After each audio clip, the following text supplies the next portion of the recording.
So I'm making a presentation on the similarities and differences of Thuja plicata and Thuja occidentalis, which is western red cedar and northern white cedar. These two species are from the Cupressaceae family, so that means they're conifers and they're evergreen as well.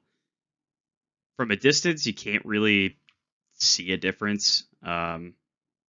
Their silhouettes aren't too different. Their branches swoop up towards the sky, and their leaves are all in sprays. So it's not like a definitive. Oh yeah, that's what that tree is. Looking closer at the leaves, they're very similar to each other. Depending on the life stage, I mean they look exactly alike. So it's not a good tell either, and that can be pretty confusing.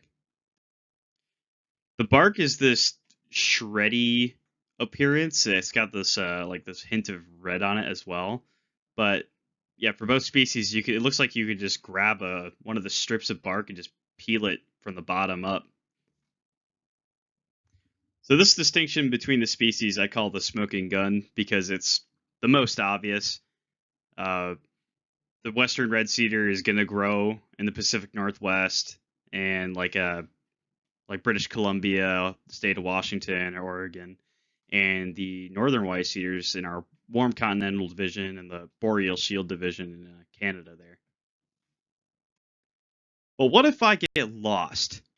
What if I get blindfolded and taken into a car ride for 72 hours and I don't know where I am anymore? Let's say I hop out the car, take the blindfold off, and I see a cedar in front of me.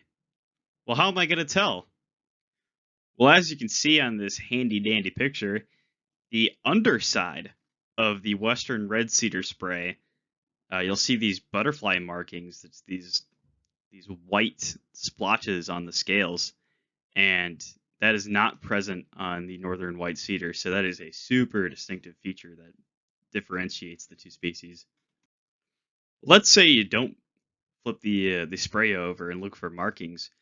How about you just take a step back and look up and say, "Holy cats, this thing's 178 feet tall." Yeah, that's not going to happen with northern white cedars. The northern white cedar, on average, is like 40 to 50 feet, with a record tree of 113 feet. So the western red cedar, like most western uh, tree species that we've learned in class, are going to be much taller. So that is also another distinctive feature.